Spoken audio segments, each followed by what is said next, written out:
Hai guys, thank you udah klik video ini. Jadi aku mau ajak kalian bahas kasus ini, kasus yang sempat terjadi di Rembang, Jawa Tengah, kasus yang bener-bener pilu banget nih. Yang bahkan ya ini kasus yang paling sedih yang pernah aku bahas. Yang aku yakin kalian juga bakal nangis, setidaknya batin kalian menjerit sih. Karena saking gila dan kejinya soal apa yang dilakukan pelakunya ini yang sebagai oknum perawat rumah sakit. Makanya nih kasus ini harus banget kita bahas di sini ya, supaya kedepannya kasus ini bisa jadi pembelajaran dan renungan untuk kita semua nih. Terutama untuk kita yang udah menjadikan kasus-kasus kayak gini sebagai pembelajaran. Oke lah, kayak gimana kisah dan kasusnya langsung aja kita bahas sedetail mungkin yang aku bisa. Tapi kayak biasa sebelum kita lanjut ya, kita ritual dulu. Jadi siapkan minuman dan cemilan kalian, siapkan juga posisi ternyaman menurut kalian kayak gimana. Jadi kalau udah nyaman, udah santuy, nah jadi soal kasus ini yuk kita bahas.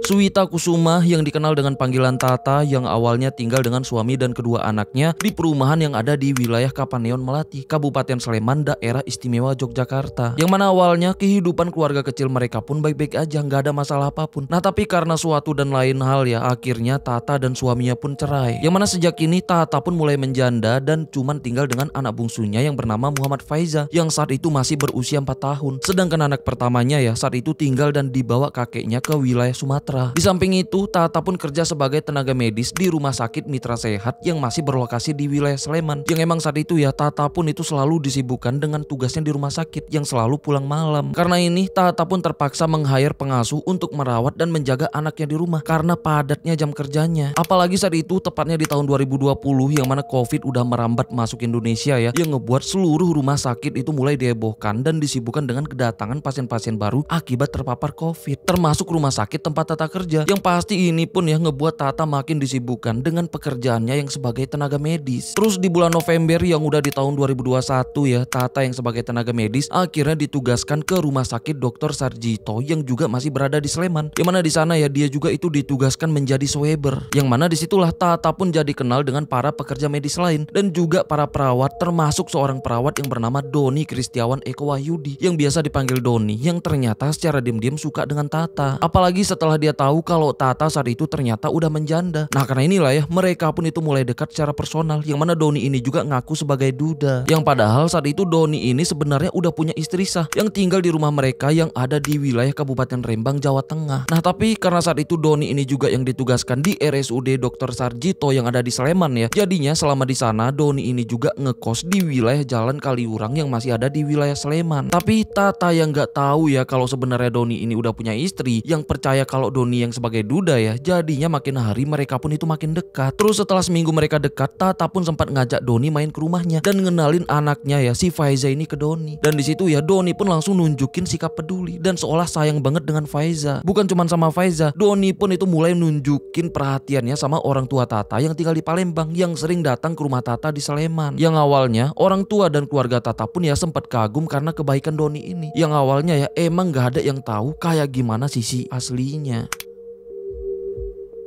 Jadi semuanya bermula saat itu ya anaknya Tata, si Faiza yang masih berusia 4 tahun itu ngalamin speech delay atau keterlambatan dalam kemampuan berbicara di usianya. Karena ini Doni yang seolah peduli langsung nyaranin Tata untuk Faiza menjalani terapi atau perawatan khusus di rumah sakit tempat mereka kerja. Bahkan nawarin untuk Faiza dititipkan dengan dia aja supaya dia bisa memantau perkembangan Faiza dan juga supaya penanganannya lebih gampang. Karena Tata yang emang udah percaya dengan Doni ya, akhirnya dia pun setuju. Nah jadinya ya Doni pun itu ngebawa Faiza tinggal di kosannya yang awalnya nggak ada masalah apapun tuh. Bahkan Faiza pun rutin menjalani terapinya dengan baik. Di samping itu karena hubungan mereka yang makin dekat, karena mereka juga yang udah mulai suka satu sama lain, akhirnya ya di bulan Desember tahun 2021 mereka pun sempat tunangan. Tapi setelah itu nggak lama kemudian ya Doni pun dipindah tugaskan ke Rumah Sakit Bina Sakti Husada yang ada di Rembang, Jawa Tengah. Yang mana ini kota asal Doni, bahkan di sanalah Doni ini tinggal dengan istrinya. Karena Doni yang pindah tugas, jadinya ya Doni pun lagi-lagi nawarin Tata untuk ngebawa Faiza ke Rembang untuk melanjutkan terapinya di rumah sakit di mana dia ditugaskan, dengan alasan ya supaya dia bisa menjaga bahkan memantau perkembangan Faiza. Sedangkan Tata awalnya sempat berat karena belum siap jauh dari Faiza. Nah tapi karena demi kebaikan Faiza juga ya, akhirnya dia pun setuju. Nah jadinya ya di tanggal 12 Desember yang masih di tahun itu, Doni pun ngebawa Faiza ke Rembang dan tinggal di rumahnya di sana, di mana istrinya juga tinggal di rumah itu. Tapi dengan istrinya, Doni ini ngaku kalau Faiza cucu pasiennya di rumah sakit yang sementara dititipkan sama dia, karena dia ngaku penuh kasihan dengan cucu pasiennya. Awalnya istrinya pun sempat kaget dan heran karena nggak biasanya ya pasien sampai nitipin anak atau cucunya, apalagi sampai dibawa pulang ke rumah. Nah tapi Doni tetap menjelaskan yang kayak sebelumnya, yang akhirnya ya istrinya pun memaklumin dan ngizinin. Terus saat Faiza dititipkan sama Doni ya, Tata dan keluarganya pun itu sempat inisiatif ngasih uang sebesar 2 juta dan juga ngasih sembako untuk Doni dengan maksud ya supaya enggak memberatkan Doni selama Faiza dititipkan sama dia. Tapi disinilah semuanya dimulai, yang emang awalnya ya semuanya bebek aja selama Faiza dititipkan sama Doni. Nah tapi beberapa hari kemudian ya Doni pun itu mulai kesel karena nakalnya Faiza di rumahnya. Jadinya ya Doni pun mulai memarahi bahkan membentak Faiza. Setelah itu bukan cuma membentak, tapi ini lebih parah lagi. Itu saat Faiza yang sempat buang air kecil di ruang tamu rumahnya. Yang mana ya ini pun ngebuat Doni marah yang langsung membentak bahkan sampai muka Faiza. Karena ini istri Doni yang tahu kelakuan suaminya ya langsung datang berusaha melindungi Faiza yang sedang nangis-nangis dipukuli. Doni yang gak terima karena istrinya ikut campur ya justru makin parah, yang berusaha menendang Faiza sekuat tenaganya. Nah tapi ya istrinya pun berusaha melindungi Faiza, yang akhirnya istrinya lah yang terpental karena kena tendangan Doni yang sebenarnya diarahkan ke Faiza. Di situ Doni yang udah emosi justru memperingatkan istrinya untuk jangan ikut campur. Karena ini ya istrinya pun jadinya takut sama Doni yang emang dikenal sebagai orang yang temperamen. Tapi semuanya nggak sampai di sini aja, karena beberapa hari kemudian ya Doni pun lagi-lagi kesel dan emosi karena Faiza buang air kecil lagi di dalam cuciannya yang ada di kamar mandi. Karena ini Doni yang udah emosi ngelihat itu ya langsung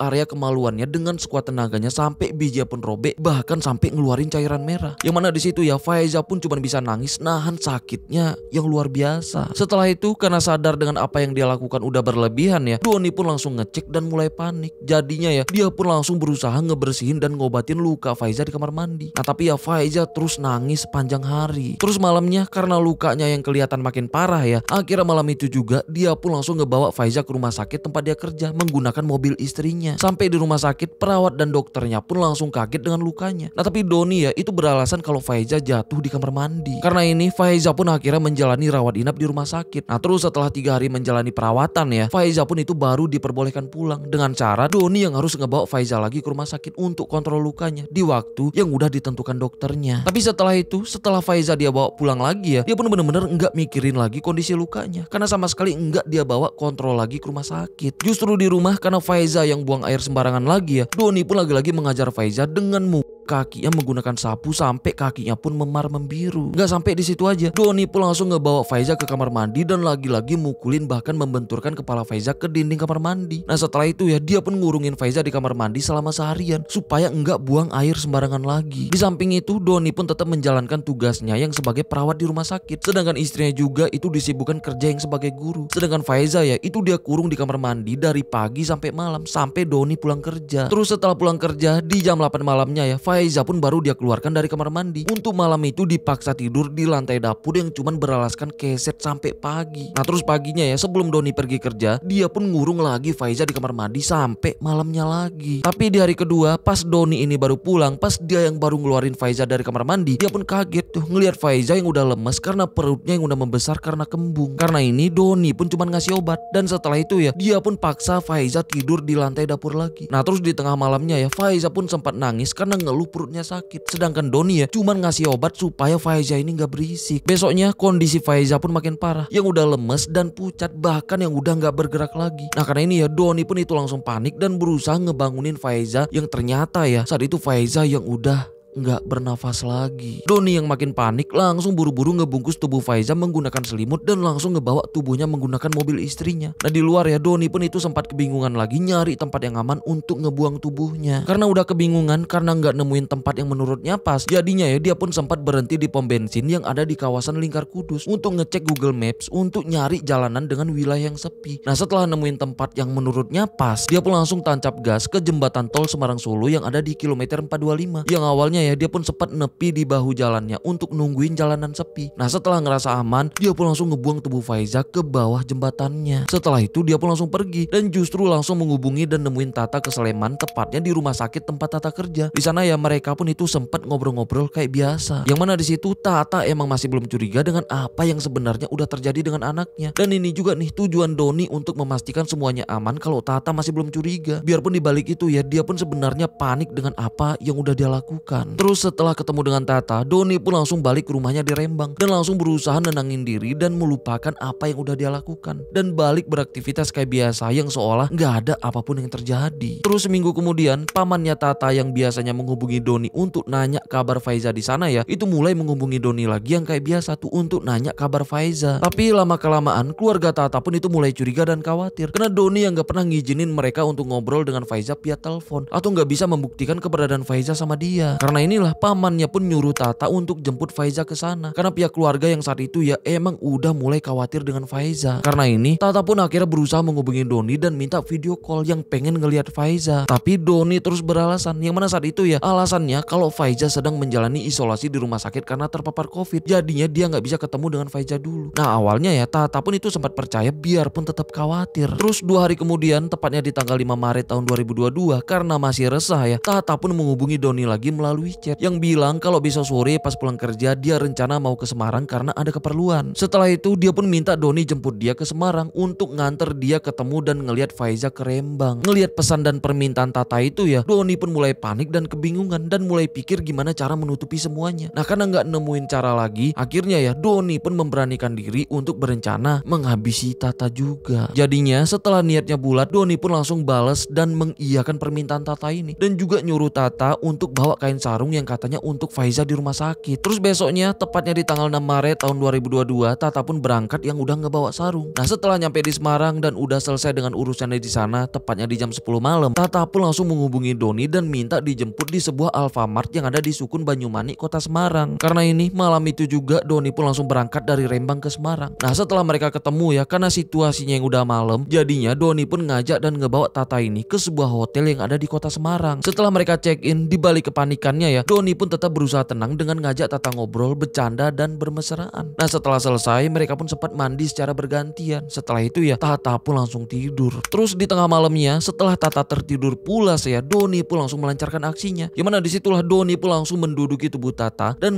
kiknya menggunakan kerudung. Awalnya Tata pun kaget dan kebangun dan sempat berusaha nyingkirin Doni di atasnya. Nah tapi ya Doni terus nahan dan sampai akhirnya ya Tata pun mengembuskan napas terakhirnya di situ. Setelah itu yang masih di tengah malam Doni pun sempat ngecek situasi di luar kamarnya. Nah setelah memastikan situasi hotelnya sepi ya jadinya saat itu juga dia pun langsung ngebungkus tubuh Tata menggunakan kain sarung yang dibawa Tata tadi dan langsung berusaha menggendong tubuhnya untuk keluar kamar. Nah tapi karena nggak kuat ya akhirnya tubuh Tata yang terbungkus kain sarung itu dia seret sampai ke parkiran mobil dan langsung memasukkan tubuhnya ke bagasi belakang mobilnya. Yang emang karena situasi hotelnya yang sepi ya jadinya nggak ada yang ngelihat pas Doni ini nyeret dan memasukkan tubuh Tata ke mobilnya. Nah setelah itu ya Doni pun itu balik lagi ke kamar dan sempat tidur dulu. Besoknya di jam 11 siang ya setelah bergegas siapin semua barang-barangnya Doni pun langsung pergi dari hotel itu yang udah ngebawa tubuh Tata yang ada di bagasi belakang mobilnya dan langsung muter-muter di pinggiran kota Semarang untuk nyari tempat yang aman untuk ngebuang tubuh Tata. Tapi setelah seharian muter-muter ya yang masih juga belum nemuin tempat yang pas sedangkan saat itu yang udah di jam 5 sore akhirnya dia pun sempat berhenti dan istirahat di pom bensin yang ada di wilayah Kaligawe kota Semarang sambil nunggu hari gelap. Nah sambil nyari kawasan sepi di sana ya melalui Google Maps. Karena masih juga kebingungan nah akhirnya di jam 7 malam dia pun mutusin ngebuang tubuh Tata ke tempat di mana tubuh Faiza dia buang. Jadinya ya saat itu juga dia pun langsung tancap gas ke tol Semarang Solo. Nyampe di kawasan jembatan tolnya yang ada di kilometer 425 dia pun langsung ngebuang tubuh Tata ke bawah jembatannya. Nah setelah semuanya beres ya dia pun langsung pulang ke rumahnya di Rembang dan balik beraktivitas kayak biasa. Besoknya karena Tata menghilang yang udah nggak bisa dihubungin ya ini pun ngebuat keluarganya resah. Jadinya ya paman Tata pun itu langsung menghubungi Doni. Nah tapi awalnya ya Doni pun itu nggak bisa dihubungin. Yang pasti ini pun makin ngebuat mereka semua itu makin cemas dan pastinya makin curiga ke Doni. Terus beberapa hari kemudian karena Doni ini yang sadar kalau dia dicari keluarga Tata ya jadinya dia pun langsung menghubungi balik paman Tata. Yang mana di situ ya paman Tata pun langsung nanya tuh ke Doni. Tapi Doni juga ngakunya nggak tahu. Nah karena ini ya pamannya pun ngajak Doni ini untuk ngelapor soal hilangnya Tata ke pihak kepolisian. Nah di situ ya Doni pun janji yang katanya dia akan melaporkan hilangnya Tata ini ke Polda Jawa Tengah. Tapi saat itu Doni yang udah mulai panik itu nggak berani melaporkan soal hilangnya Tata ini ke Polda Jawa Tengah. Sedangkan keluarga Tata ya saat itu mulai melaporkan soal hilangnya Tata ini ke pihak kepolisian. Sedangkan di sisi lain warga pun itu mulai dihebohkan dengan temuan tubuh yang terbungkus sarung di bawah jembatan tol Semarang Solo. Yang berawal nggak sengaja ditemukan seorang warga yang sedang mencari rumput yang kaget saat nemuin tubuh tubuh yang udah membusuk yang terbungkus kain sarung. Yang akhirnya temuan ini pun langsung ngebuat warga di sana heboh. Bahkan saat itu juga ya langsung viral di media sosial. Terus setelah temuan tubuh ini ditangani pihak kepolisian dari Polda Jawa Tengah ya, ternyata yang masih di hari yang sama saat polisi menelusuri wilayah itu ya, ternyata lagi dan lagi ditemukan tubuh bocah yang terbungkus selimut yang udah menjadi tulang belulang yang berjarak sekitar 1 km dari temuan sebelumnya. Karena ini berita soal temuan ini pun ya makin heboh lagi dan semuanya mulai bertanya-tanya siapa kedua korban itu dan yang paling penting apa yang sebenarnya terjadi. Karena saat itu ya tubuh yang ditemukan itu tanpa identitas, jadi awalnya nggak ada yang tahu itu siapa. Sedangkan pihak kepolisian pun terus berusaha semaksimal mungkin dan terus mendalami temuan ini dengan berusaha menyelidiki identitasnya menggunakan pakaian yang ditemukan. Sedangkan di sisi lain pihak keluarga Tata yang juga tahu soal berita temuan tubuh tadi ya, itu langsung melaporkan soal ini ke pihak kepolisian di Polda Jawa Tengah untuk memastikan identitasnya, yang ternyata benar aja. Ternyata kedua tubuh yang ditemukan itu adalah Tata dan Faiza. Karena ini keluarga Tata yang udah curiga dengan Doni ya, karena Doni emang orang terakhir yang ditemuin Tata. Jadinya di tanggal 16 Maret tahun 2022, tepatnya di hari Rabu ya, mereka pun langsung melaporkan soal kemungkinan keterlibatan Doni di kasus ini. Sedangkan di hari yang sama, di hari Rabu itu ya, Doni yang saat itu sedang kerja di rumah sakit itu mulai panik kalang kabut setelah dia ngelihat berita ternyata polisi udah menemukan kedua tubuh di bawah jembatan tol, yang bahkan identitas Tata dan Faiza pun udah terungkap. Yang saat itu ya Doni ini pun tahu kalau polisi udah mulai menyelidiki kasus ini lebih dalam lagi. Karena ini Doni yang udah mulai panik gak karuan ya, itu langsung pulang ke rumahnya, yang emang sempat ngebuat istrinya di rumah pun heran karena Doni yang benar-benar kelihatan panik. Sampai di rumah ya Doni pun itu mikir keras tuh nyari jalan keluar untuk nyelamatin dirinya sendiri. Dan di situ dia pun sempat keingat soal paman Tata yang sebelumnya sempat nyuruh dia untuk melaporkan soal hilangnya Tata ini ke Polda, yang sampai saat itu masih juga belum dia laporkan. Karena ini supaya pihak keluarga Tata nggak curiga sama dia ya, jadinya saat itu juga Doni pun langsung pergi menggunakan motor ke Polda Jawa Tengah yang ada di kota Semarang untuk melaporkan soal hilangnya Tata. Tapi pas Doni nyampe di Polda, ini pun ngebuat polisi kaget karena saat itu ya polisi yang baru aja nerima laporan dari keluarga Tata soal kecurigaan mereka ke Doni yang sebagai terduga pelaku, pastinya langsung nangkap Doni dan langsung dimasukkan ke mobil. Nah singkat cerita, karena kebohongan gak akan bertahan lama diinterogasi ya, akhirnya gak butuh waktu lama Doni pun mengakui semuanya yang udah menghabisi Tata dan ngebuang tubuhnya ke jembatan tol Semarang Solo. Dan juga dia pun ngakuin ya itu semua dia lakukan untuk menutupi soal apa yang sebelumnya udah dia lakukan ke Faiza, anaknya Tata, yang juga tubuhnya udah dia buang ke tempat yang sama. Setelah menceritakan semuanya dan setelah semuanya terungkap ya dan dia pun udah terbukti bersalah, akhirnya Doni pun disidang di Pengadilan Negeri Semarang, yang akhirnya ya di tanggal 26 Oktober yang masih di tahun itu dia pun itu dijatuhin hukuman penjara seumur hidup. Sedangkan Tata dan Faiza akhirnya ya mereka pun dimakamkan pihak keluarganya di Sleman, yang mana ya Tata dan Faiza itu dimakamkan di satu liang yang sama. Yang pastinya ini pun ngebuat pecahnya isak tangis pihak keluarga, terutama soal hal yang benar-benar keji soal apa yang dilakukan Doni ke Faiza, yang benar-benar membuktikan sih ini orang hidup tanpa empati sama sekali. Sampai rasanya kurang puas sih ya hukuman yang dijatuhkan cuma seumur hidup untuk pelaku seiblis ini.